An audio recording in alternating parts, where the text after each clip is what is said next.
Creemos nos os socialistas de Nogueira Romuín, creemos na necesidade de exixir para os nosos nenos, os que asisten a este colegio, unha ensinanza de categoría. E iso pasa porque as condicións do centro sean as idóneas, que funcione a calefacción, que funcionen os cuartos de baño, que non corran riscos eléctricos. Entonces solicitamos a reforma integral por eso.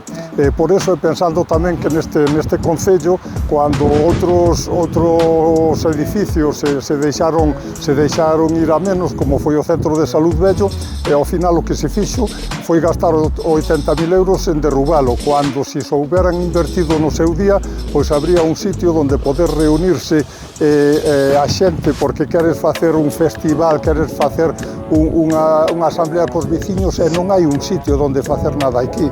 É un concello que non temos nada, funcionamos de préstamo dunha fundación que se chama Ferama, os que vamos a Pilates Ferama deixanos un baixo, os que van a Zumba igualmente, hasta os carteles cando hai fútbol, é Ferama que nos patrocina. Ao final vai ter que pasar Ferama a xestionar o concello porque os que están ao cargo, todo o que fan non é nada, todo o que fan non, van parcheando, é unha vergonza de que aquí non haxa un proxecto de concello, que esperemos a que vaya pasando algo para ir arreglando.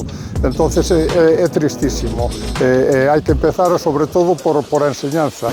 Non podemos permitir que se cerre o centro o CEIP, que a xente teña que vir desde Cerreda, desde Vilouxo, dos povos que sean, e beixar o Pereireiro ou beixar o Ourense. Queremos seguir tendo nenos aquí para que non morra o concello.